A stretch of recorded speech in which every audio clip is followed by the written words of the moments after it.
Welcome to Mind and Matter. Ever found yourself scrolling through social media telling yourself just 5 more minutes, only to realize an hour has passed? It's not a coincidence.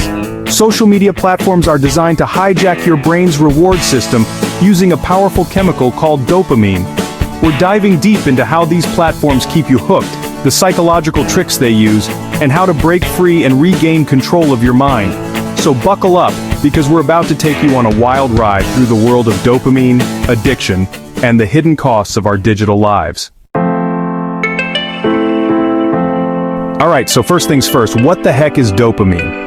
It's a neurotransmitter responsible for pleasure, motivation, and reward. Think about it like this.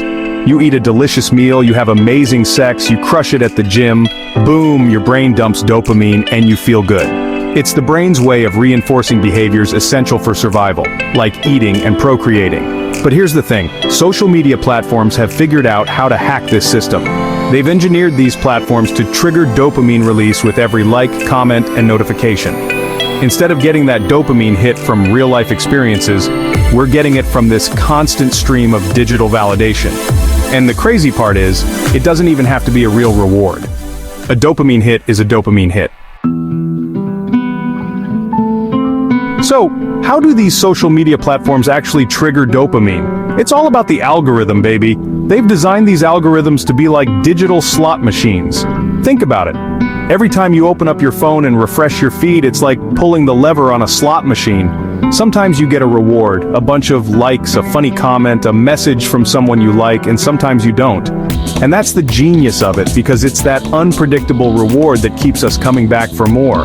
The mere act of posting something and waiting for a response triggers a dopamine release. They've even designed these platforms to delay notifications just long enough to keep you hooked. It's all calculated to maximize your engagement. So, we've talked about dopamine and how social media triggers it. Now let's talk about the addiction loop, how this constant dopamine stimulation actually changes our brains. The more dopamine your brain gets, the more it craves. Your brain builds up a tolerance. And since social media provides these quick and easy dopamine hits, our brains start to adapt. They become less sensitive to dopamine, meaning we need more and more of it to feel good. Our baseline level of dopamine actually decreases. We're bombarding ourselves with so much stimulation from social media that real-life experiences just don't seem as rewarding anymore. Things that used to bring you joy, reading a book, going for a walk, having a conversation with a loved one, just don't do it for you anymore. You're constantly chasing that next dopamine hit, that next notification, that next like, and that's when it becomes a real problem. So what happens when your brain is constantly flooded with dopamine? It can lead to a dopamine deficit state. Your brain gets so used to this constant influx of dopamine that it stops producing as much naturally. And that's where the real problems start. When your baseline level of dopamine is low, it affects everything. It impacts your mood, your motivation, your focus, even your sleep. Studies have shown that the average attention span has decreased significantly in recent years, and a lot of experts believe that social media is a major contributing factor. We've become a society of digital goldfish, just swimming from one dopamine hit to the next. So we've talked about how social media can shorten your attention span, but it gets worse. This dopamine deficit state can also lead to increased anxiety and depression. You're constantly bombarded with images and stories of people living their best lives, going on vacations, eating delicious food, buying expensive things, and you're sitting there scrolling through your feed, comparing yourself to all of it. It's a recipe for disaster, and it's not just the comparison game, it's the fear of missing out, the FOMO. You see everyone else seemingly having a good time, and you feel like you need to be doing something, anything to keep up. It's this constant pressure to be connected, to be engaged, to be validated, and when you inevitably don't measure up, it can be a real blow to your self-esteem. So far, we've seen how social media can hijack our brain's reward system, create an addiction loop, shorten our attention spans, and even contribute to anxiety and depression. But it doesn't stop there. This dopamine dysregulation can also make it incredibly difficult to find joy in real-life experiences. When you're constantly bombarding your brain with dopamine from social media, everything else starts to pale in comparison. Going for a walk in nature, having dinner with friends, even just sitting down and reading a book, These activities just don't produce the same level of instant gratification.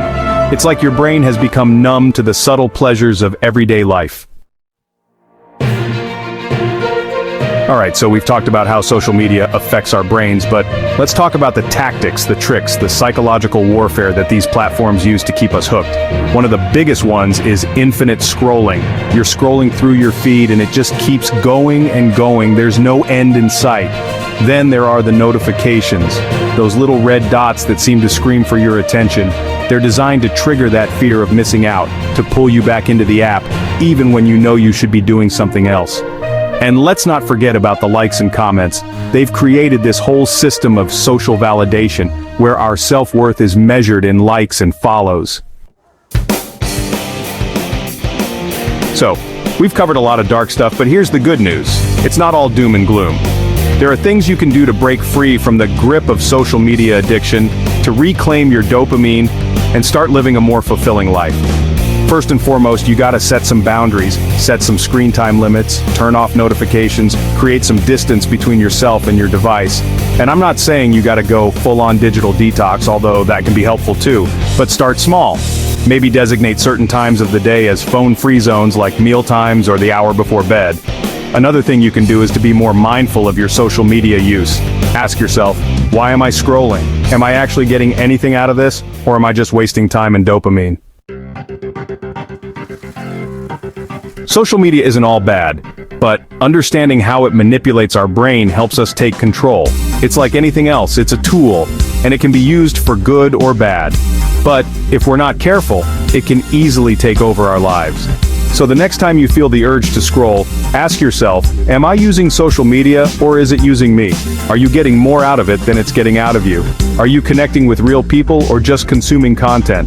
Thanks for watching Mind and Matter. If you found this video eye-opening, don't forget to like, share, and subscribe for more psychology and science insights.